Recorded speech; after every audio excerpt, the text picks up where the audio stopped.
Sabri Zamil Al-Media. Sisi nakumbuka mara ya kwanza tuliomba kibali kwa sababu kwa sheria ya nchi hii huwezi kufanya muhadhara hadharani, sharti uombe kibali. Wacha muhadhara, hata kuswali hadharani ukatumia viwanja vya wazi kama huja omba kibali, haiwezekani. Au inawezekana huko kwenu nchi hii haiwezekani, si ndio? Sasa sisi kwa njia hiyo tukaona kwamba tufanye muhadhara, tukaomba kibali. Sisi kuna baadhi ya waislamu na taasisi ya Kiislamu, bali taasisi ya sunna jinasibisha na sunna, wameandika barua na kopi tuko nazo sisi, wakapeleka katika wilayani kwa OCD kwamba hao ni watu waovu, watu wabaya, wataleta fujo, damu itamwagika, wakaleta vitisho. Barua ikaandikwa ile kwamba sisi tusipewe kibali. Tushalipia manispaa kwenye jiji tumeshakwenda jiji kulipia kila kitu. Wao wamepeleka barua hiyo sasa kwa kamanda wa polisi wilaya kwamba sisi tusipewe kibali. Kweli tukaletwa barua, na hiyo barua iliyoandikwa ina kumbukumbu namba zake kwamba wenzenu wa taasisi fulani wamesema hivi. Yaani kuna mazungumzo hayo yapo. Tukaona hawa wataki haki yao, tutafute namna nyingine kutafuta. Kweli baadhi ya ikhwa wakajitolea wao wenyewe, wakatafuta namna sasa ya kuweza kupata kibali kikapatikana. Tukafanya muhadhara, na si kwa maana kwamba eti BAKWATA au ni Shia walifanya muhadhara tukaitwa sisi. Ni sisi tumefanya muhadhara na tukapitia namna fulani na njia fulani tukapata kibali, tukapata kama muhadhara wetu. Sisi tuone ni halali, anasema haramu asimame. Haramu vipi aeleze, si dini hii? Au haramu nini unaharamisha wewe? Lakini maneno ambayo yanatengenezwa kwa lengo la kutaka kuvuruga, sisi hatuathiriki na maneno hayo, wajiathiri mwenyewe. Sasa walikuwa wakupigwa vita na kutangaziwa uovu ni yule aliyetuzuia sisi tusiseme maneno ya Allah katika viwanja vile, au ni wale waliotusaidia? Kwa sababu hawa wametukatalia, na wale walikuwa Wakristo wa Galatia wafanya mihadhara yao pale, promotion zote zafanyika pale, muziki yapigwa pale, kila kitu, ufuska wote wafanyika pale, hawazuiwi. Lakini hawa ndio kuzungumza na Allah ndio wazuiliwa. Alafu yule anasaidia, nyinyi mnakuwa BAKWATA. Sasa wasemaje? Alafu ndio inakuwa nini? Swali jingine.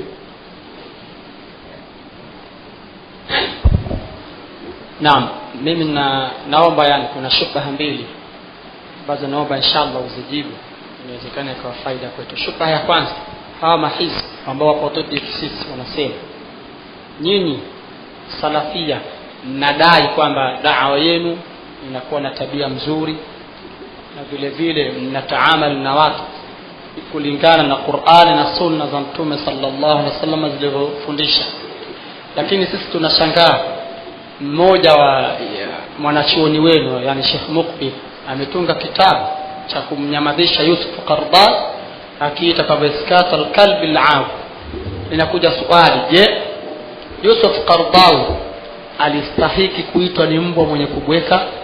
Hiyo sehemu ya kwanza. Sehemu ya pili, wanasema nyinyi mnakataza na mnapinga kwamba hakuna jihad, na Mwenyezi Mungu Subhanahu wa Ta'ala anasema kutiba alaykumul qital wa huwa kurhun lakum. Hata kama jihad imefaradhisha na imeainisha ndani ya Qur'ani na Sunna, nini hukumu ya jihad? Na mfungwa wa kivita na kupatikana sheria zake zifanyaje? Na wapi durusu hizi nyinyi salafia mnafundisha?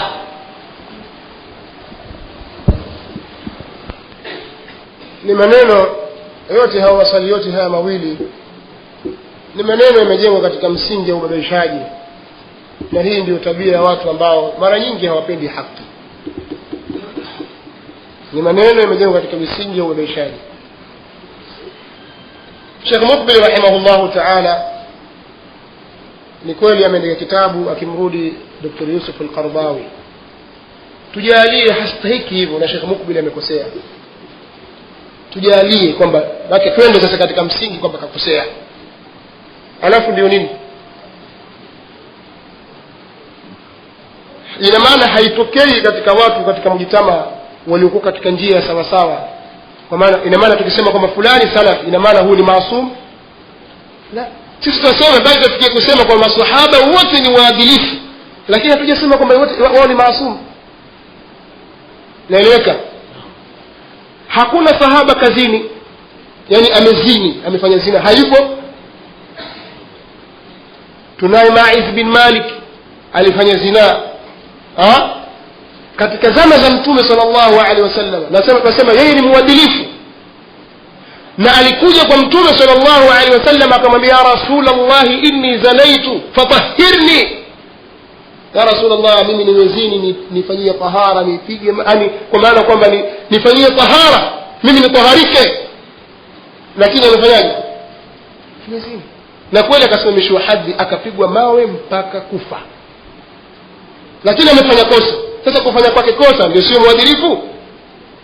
Allah tabaraka wa taala asema, walladhina idha fa'alu fahishatan aw zalamu anfusahum dhakaru Allah fastaghfaru lidhunubihim wa man yaghfiru adh-dhunuba illa Allah wa lam yusirru ala ma fa'alu wa hum ya'lamun. Hizo ni sifa za watu wa peponi.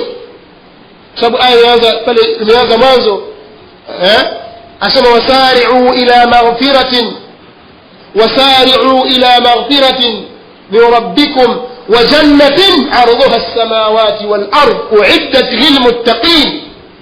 Kimbilieni, fanyeni haraka kuukimbilia msamaha na pepo ambayo imeandaliwa kwa wacha Mungu. Allah akaanza kuzitaja sifa za wacha Mungu ambao wao watakwenda peponi, akazitaja sifa zao mpaka afikie kusema ni wale ambao wanapofanya mambo machafu.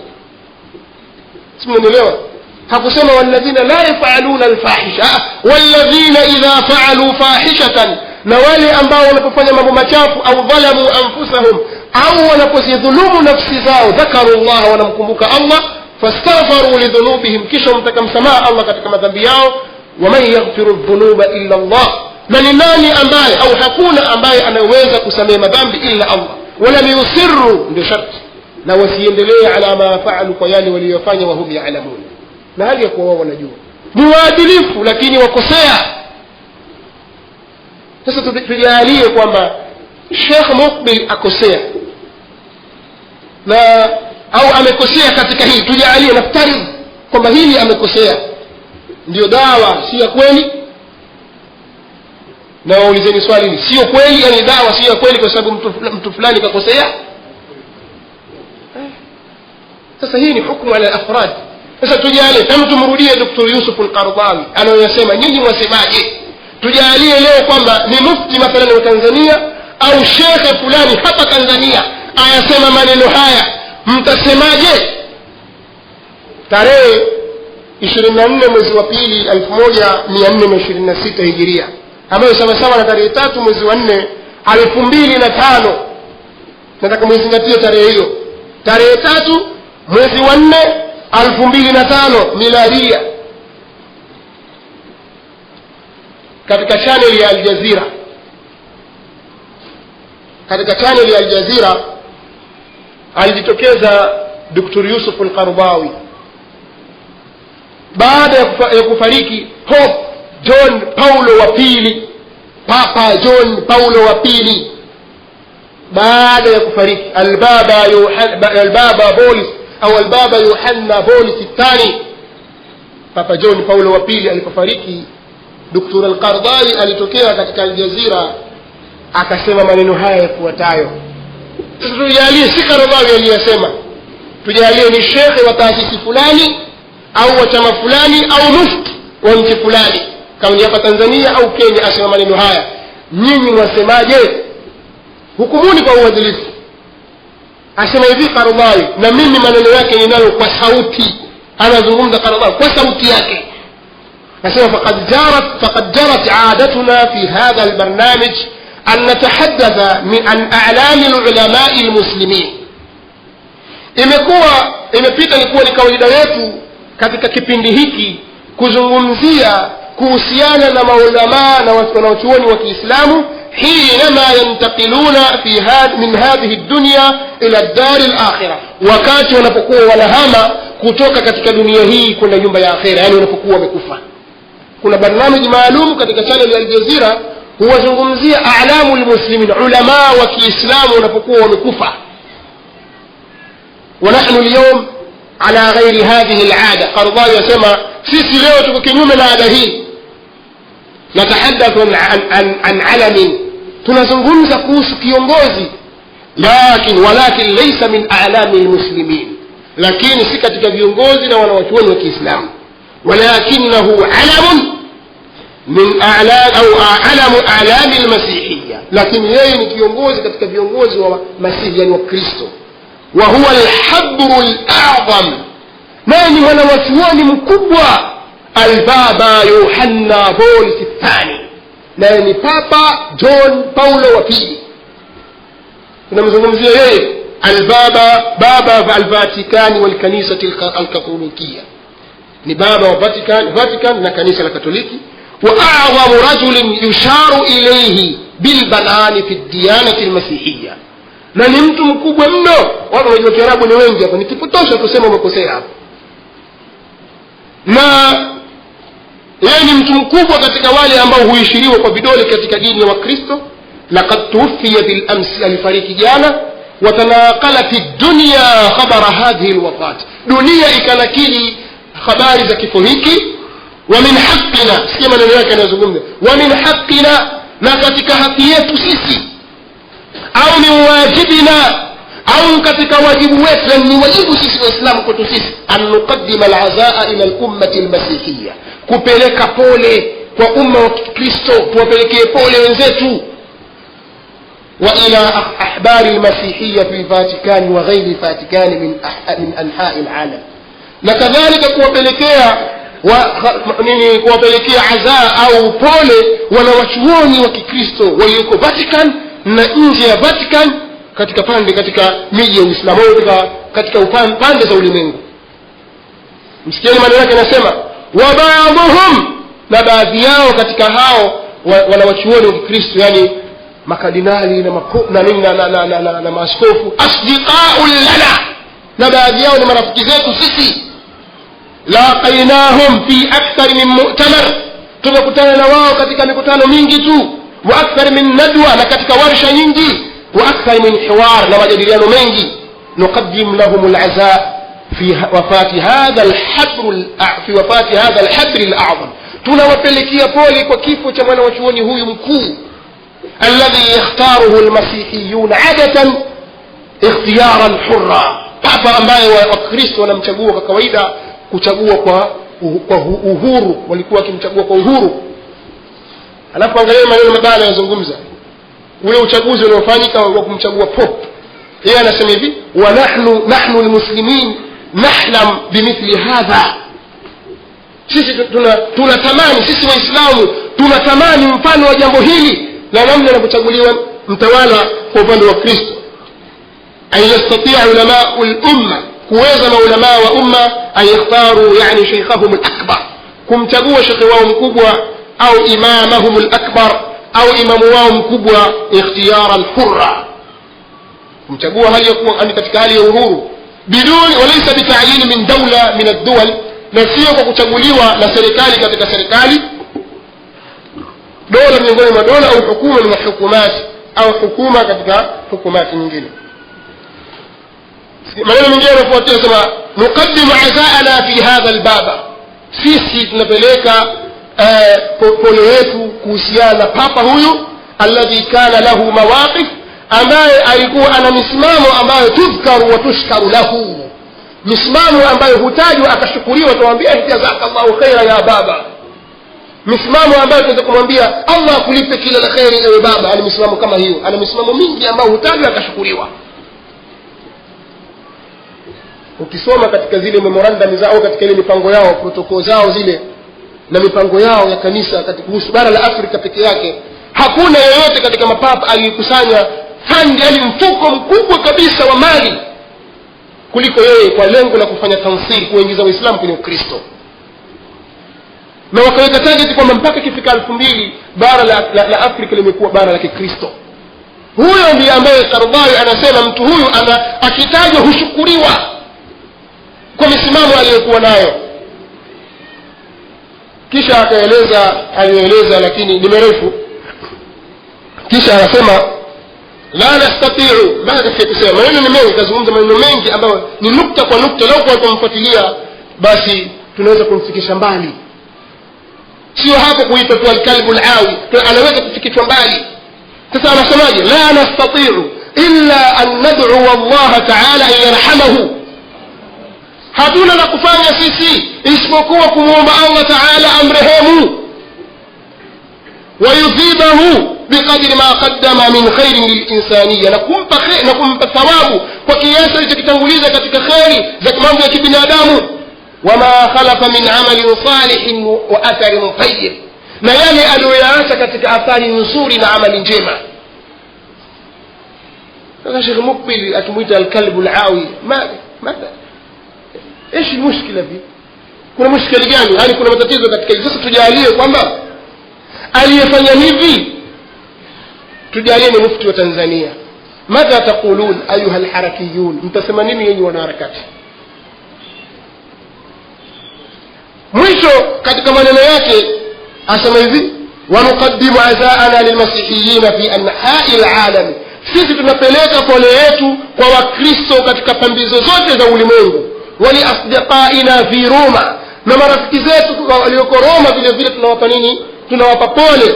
Wa asdiqaina fi jumuiyyati Sant'Egidio fi Roma, kadhalika marafiki zetu walioko katika jumuiya hiyo walioko katika Roma. Wa nas'alu Allah, sikiza maneno, na tunamuomba Allah ayuawidha al-ummah al-masihiyyah fihi khaira, Allah auwekee badali umma wa kimasihi, badali yake aje mtu bora kuliko yeye, aje papa mwingine alikuwa na juhudi kuliko yeye. Na inasemekana zaidi ya watu milioni 100 katika kipindi chake wameritadi katika bara la Kiafrika. Takwimu inaonyesha kwamba zaidi ya watu milioni 100 wameritadi katika bara la Afrika kwa kupitia papa huyo rafiki yake Dr. Yusuf al-Qaradawi. Bali alikuja kuyazungumza maneno ambayo vile vile tunayo kwa sauti wakati ilipokuwa ni uchaguzi. Netanyahu na nani etaje ile bado nimsahau, kila mara namsahau, kipindi cha uchaguzi wa Jerusalem, Netanyahu alisimama na nani? Benjamin Netanyahu alisimama na nani? Nani nakumbuka jamani? Sharuna alikuja baadaye. Kuna mmoja alishindwa, nani yule?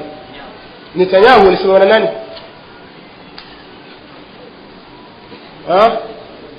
Ehud Barak. Uchaguzi ule ulipopita, Netanyahu alishinda kwa kishindo, alishinda kule. Dr. Yusuf al-Qaradawi akasimama katika msikiti wake kule Qatar, maana yake iko Doha, Qatar, juu ya mimbar, akauelezea uchaguzi namna ulivyokwenda, ulivyokuwa na insafu. Sisi Waarabu nasi tunatamani kuwa kama vile, sio watu wanafanya hivi, wizi, ghishi, khiana. Mwisho akafika kusema law anna Allah a'rada nafsahu ma hasala hadhihi an-nisba, law anna Allah a'rada nafsahu ma hasala hadhihi an-nisba, kwamba lau Mwenyezi Mungu yeye mwenyewe angeingia katika uchaguzi huu asingepata asilimia ile. Wanawachuoni walipopeleka maneno haya wakaambiwa hii ni ridda, mtu huyu amepata na ridda, maneno haya yamtoa mtu kwenye Uislamu, kwa hiyo takikana istatab. Ni maneno yanazungumza. Sasa akiambiwa al-kalbu al-awi, ايش المشكله فيه؟ مشكله uko wapi? au sisi tufahamu? Sasa haya ni matati, ni faidh min faidh, ni tone tu katika mafuriko. Hili ni tone katika mafuriko, lakini ana balaya wa ajaib, sijaona mfano wake. Ana mambo ya balaa na mambo ya ajabu ambayo mimi sijaona mfano wake, mtu mwenye fatawa kama hizo. Lakini kwa sababu yeye ni katika ikhwanul muslimin, bado watu wanamuadhimisha, bado watu wanalazimishwa kusoma kitabu al-halal wal-haram, na aliyomo ndani yake katika mambo ya haramu ni akahalalisha. Lakini watu bado wanahimizwa na kuwekewa karibu, someni al-halal wal-haram, muziki halali, sinema, vikundi vya maigizo, mambo chungu nzima yote halali. Na katika fatawa yake mingine alishawahi kuulizwa na mwanamuziki mmoja huko Amerika, ambaye Amerika au Europe, alitubia, mimi sina kazi zaidi ya kuuza hizi ala singo zake zile ambazo alizitoa, sasa zile kwenye soko. Sasa mimi nimesilimu sasa, lakini shughuli yangu ndio hii. Je, yafaa kuendelea kuuza muziki na nini na kula kupitiliza, sema la basa. Dini hiyo ni dini? Sasa Allah tabaraka wa taala watu wanawachuoni wa sampuli kama hiyo katika Qur'ani amewaita au amewapigia mfano wa mbwa katika Qur'ani. Lakini nitatosheka na haya maelezo. Sasa kama lau mimi nasema lau kwamba awe ni shekhi wa hapa Tanzania ayasema maneno haya, watu pengine wamchukie. Sisi mathalan tumepitia BAKWATA mathalan kufanya muhadhara, mbona nyinyi mmejiunga na BAKWATA alafu na hali yako si kweli, si ndio? Huyo azungumza hasa Mwenyezi Mungu amrehemu kimya, hawasemi kitu na wala hawezi kuthubutu kusema chochote. Hatukanwa hawa mtukana. Ittaqullaha wa kunu ma'as sadiqin. Nukta nyingine kwamba hapa dawa salafia wapinga jihadi, hawataki jihadi na jihadi Mwenyezi Mungu ashaifaradhisha kwenye Qur'ani, kutiba alaykumul qitalu wa huwa kurhun lakum. Kadhalika Allah tabaraka wa taala asema waqatiluhum hatta la takuna fitna, na nyingine zinasoma nini mwasema jihadi hakuna. Ni kweli dawa ya salafi inasema hakuna jihadi. Sasa kwa nini watu hawataki kusikiliza, hawataki kusoma? Vitabu vimejaa mbele yao, kwa sababu dawa ya salafi imesimama kwenye kitabu na sunna. Ukisoma aya za Qur'ani jihadi himo, ukisoma kwenye sunna za Mtume sallallahu alaihi wasallam jihadi himo. Tunachokipinga sisi ni vitendo ambavyo havikubaliki kisheria wala kiakili, na wala tuwezi kuviita jihadi. Hilo tulikubali, na siku maana tulikubali kwa sababu tuwapenda sana makafiri, au hatulikubali kwa sababu tuwaogopa makafiri. Hatulikubali kwa sababu dini haikubali. Sisi lile ambalo halikubaliki katika dini hatulikubali. Lakini siku maana kama hatukubali kwa sababu tunaogopa mtu fulani, la. Kuna baadhi ya vitendo hivyo vinaitwa jihadi, sisi tunasema si jihadi. Na niwahi kuzungumza hapa na mara nyingine na tunakariri kusema kwamba jihadi katika Uislamu imegawanyika katika sampuli mbili. Jihadi ya kwanza ni jihadu difai, yani mtu kujitetea. Jihadi ya mtu kujitetea iwapo atakapokuwa amevamiwa na maadui mpaka kuchukua mali yake au kuiua nafsi yake, sheria inamwambia kwamba ajitetee. Au watu wamevamiwa katika mji wao na maadui, wasilale kwamba sisi waacheni tu kama ng'ombe, wacha wachukue, wacha chukua wanawake, wacha wachukue. Piganeni, kwa maana kwamba mzihami nafsi zenu, mnihami mali yenu. Hii inakubalika kisheria, na huu ni msingi katika sheria. Hakuna anaweza kupinga jambo kama hili. Hakuna Muislamu aliyekuwa na imani ya kweli na ufahamu sahihi anaweza kupinga jambo hili. Moja, kuna jihadi inaitwa jihadu mtalabi. Jihadu talabi ni ile jihadi za Waislamu watoka wanakwenda katika miji ya kikafiri. Wakifika katika miji ile wanafikisha ujumbe kwamba silimuni mtasalimika, au lipeni jizya au vita. Sasa hii ina masharti yake. Lazima kuwe na imamu almuslimin, watu wawe na kiongozi Muislamu, Waislamu wawe na nguvu za kuweza kupambana, za kiteknolojia na nguvu za kiimani. Teknolojia lazima iwepo na imani, lakini imani ndio jambo la kwanza. Ikiwa kuna udhaifu katika hayo, katika mambo yote mawili, lazima watu wafanye subira katika hili. Na hili ndio tunawaambia Waislamu, kwamba watu wafanye subira katika hilo. Hawana uwezo huo, ndio pale waambiwa wapinga. Na hasa walipolenga ni kuhusiana na vitendo vya kulipua. Sisi tunasema hivi kwa mujibu wa da'wa yetu, hatuogopi yoyote, tunazungumza kwa sababu ni dini. La takhafu fillahi lawmata la'i. Vitendo vya mtu Muislamu akavaa bomu au akatega bomu kwenye gari au kwenye pikipiki au kwenye nyumba, alafu akakimbia wakafa watu wasiokuwa na hatia, pengine Waislamu na wasiokuwa Waislamu, kwa sababu si kila Muislamu, sio kila ambaye si Muislamu ana haki ya kuuawa. Vitendo kama hivi havikubaliki Kiislamu, havikubaliki. Sasa ukisema hivyo kwambia apinga jihadi, Sasa mnataka nini? Kwani sisi Waislamu hatuna wanawachuoni? Hatuna maulama wenye kutoa fatwa katika dini? Au kila mmoja iko huru kusema analotaka? La, si kwamba kila mmoja iko huru. Mwenyezi Mungu subhanahu wa ta'ala atuelekeza kwenye Qur'an, fasalu ahla dhikri in kuntum la ta'lamun, waulizeni watu wenye ujuzi wenye ilmu ikiwa nyinyi hamjui. Nadhani hili liko wazi, waulizwe wenye kujua. Sasa wenye kujua wanaeleza nini? Muislamu kufanya vitendo kama hivi katika masala ya dimaa. Tujalie mathalan kuna Mayahudi 20 wako sokoni na Waislamu na wengineo, wewe utakuwa wale Mayahudi ukajifunga mabomu au ukatega bomu mahali ukawapata hao Mayahudi 20, na hao wauza vitunguu Waislamu na wauza nyanya wamekukosa nini? Na damu zao utakwenda kuzilipa vipi? Au ni bure tu kama mambo yatakuwa yamepita alafu basi? La, mambo yanakwenda kwa nidhamu, kwa utaratibu, kwa njia sahihi. Kwani lazima kuangaliwa mambo kama haya, si masala ya mchezo ndugu zangu. Kadhalika yaangaliwe maslahi yanayopatikana kwa kufanya hivyo. Je, sisi tukifanya vitendo kama hivyo ni maslahi kwa dini, kwa maana kwamba dini yetu yapata nguvu kwa matukio kama haya? Mfano matukio yatokea Dar es Salaam, matukio yatokea Nairobi na sehemu nyingine za Waislamu sio kwa Waislamu. Je, yana maslahi na dini?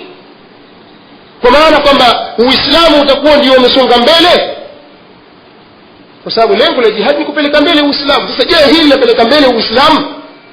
Kadhalika kuangalia mafsada yanayopatikana baada ya hapo, ufisadi na ubaya unaokuja baada ya hapo.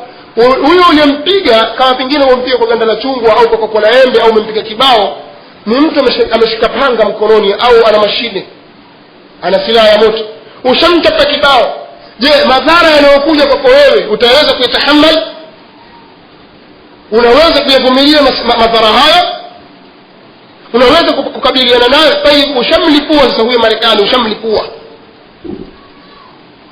Je, unaweza kupambana na natija yake? Waislamu tumeweza hilo? Matokeo yake tunaona kwamba wale wenye kufanya yale wamekimbia, wengine wamekimbia wamekwenda huku na huko, si ndio? Na ile jihadi wakimbia nini? Si jihadi? Mbona wakimbia?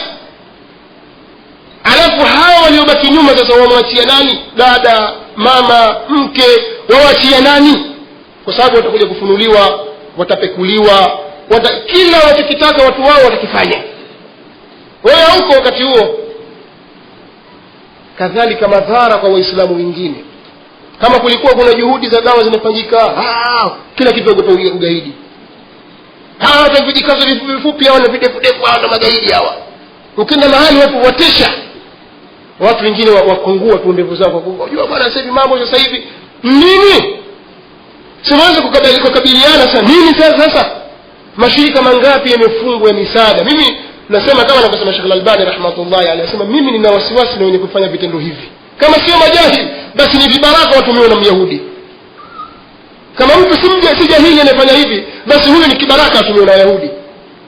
Kwa nini mtafanya vitu namna hii vya hatari ambavyo vitasababisha madhara kwa Waislamu, alafu anafanya kwa ujinga? Leo mtu anaishi katika nchi kama ambayo ina usalama na ulinzi wa hali ya juu, eti Muislamu ajifanisha na Muislamu anakwenda kutega bomu katika treni au katika basi, na hali ya kuwa wajua kwamba wao ni madhaifu katika nchi hiyo, hawana uwezo. Ni kwamba atakuwasababishia madhara Waislamu wasifanye chochote. Si Myahudi huyo au jahili? Kama si jahili ni Yahudi katumwa. Sasa tunapoyapinga maneno haya na vitendo hivi, dawa salafia yapinga jihadi, ittaqullaha wa kunu ma'as sadiqin. Lakini tunawaambia sisi hatuwezi kudhurika na maneno yanayozungumzwa na watu. Allah tabara, Mtume sallallahu alaihi wasallam akashatabiri katika hili, na watu kapata kafara ya Allah tabaraka wa taala. La tazalu ta'ifatun ala alhaqi dhahirin, halitawacha kuwa kundi katika umma wa Muhammad sallallahu alaihi wasallam ni kwenye haki, ni hali ya kule ni kudhihiri. La yadhurruhum man khadalahum wala la yadhurruhum man khalafahum wala man khadalahum. Hawatadhurika na maneno, hawatadhurika na vitimbi na hila za wale ambao wanawapinga wala wale ambao wanadhihirisha kuwanusuru wanafikisha wakawaacha. Kwa sababu kuna mukhalif ni yule mtu anakupinga dhahiri shahiri, alafu kuna mtu mwingine ni muhadhil aifanye pamoja na wewe lakini ni adui. Ikifika mahali sasa kuona kwamba anakuingiza katika matatizo, anakuingiza hapo na kukwepa, huyu ni muhadhil. Kwa hiyo watu hawatoweza kupata na ila zozote na hizo. In tasbiru wa tattaqu la yadhurrukum kaiduhum shay'a, iwapo mtasubiri mkafanya uvumilivu na mkamcha Allah hamtodhuriwa na vitimbi vyao kitu chochote. Kwa da'wa yetu tunasema inakwenda katika misingi ya ilmu na sio misingi ya jazba, na tunasema kila kitu kinakwenda kwa wakati wake na hali zake na taratibu zake Kiislamu. Waislamu hawendi katika mambo yao, hawapeleki kivolewa kiujinga, hawapeleki namna hiyo. Kwa hiyo tukiona kwamba hivi tunavyofanya ndio Uyahudi kwa mtazamo wake yeye, basi huu ni mtazamo wake yeye, na sisi tunamtazama kwamba yeye ni kibaraka wa Yahudi au jahili. Umefahamika jamani? Nasema tena kwamba sisi hatuzungumzi maneno haya kwa sababu tunaogopa mtu. Tunazungumza kwa sababu ni dini. Hatukubaliani na vitendo kama hivi vinavyofanyika katika ulimwengu bila ya haki. Kuna watu wengine wanakuambia sasa leo Marekani Afrika awapiga watu, hawaua Waislamu, hawafunga. Nataka nizungumze maneno lakini lugha yake kidogo ni nzito, lakini nataka niweke wazi. Kwa hiyo mvumilie. Wenyewe wasema hashakum si matusi. Wewe wajua kwamba huyu ni Yahudi au ni Marekani kafiri, amekuja waliyadhu billah akambaka dada yako, akamfanya vitendo viovu mbele yako pengine, au akakufanyia wewe mwenyewe vitendo viovu. Uislamu na wewe wamlipiza na wewe ndio unalipizia kwa dadako. Takwaje bwana? Na mimi namlipizia na mbaka dada yake na wewe. Ndio Uislamu. Ina maana kwamba idha asau asana, wao tufanye vibaya sisi tufanye vibaya, si ndio? Idha asau ahsanna, wakifanya wao vibaya sisi tutafanya uzuri. Tulipiza. Sitaambia watu wanafanywa mambo mabaya kabisa wanaume. Sasa na wewe unataka kulipiza kwa wanaume wao? Bisa ma qultum in qultum na'am. Ni uongo mtakaosema ikiwa mtasema ndio. Uislamu unakwenda kwa taratibu ndugu zangu, na misingi yake iliyo madhubuti. Hatuendi kijazba, tunakwenda hatua baada ya hatua. Hatua ya kwanza ni kuelimisha watu na kuhimiza watu subra. Tutakapokuwa sisi tumevamiwa katika majumba yetu, katika nyumba zetu kwa dhulma, tuanze tujitetee.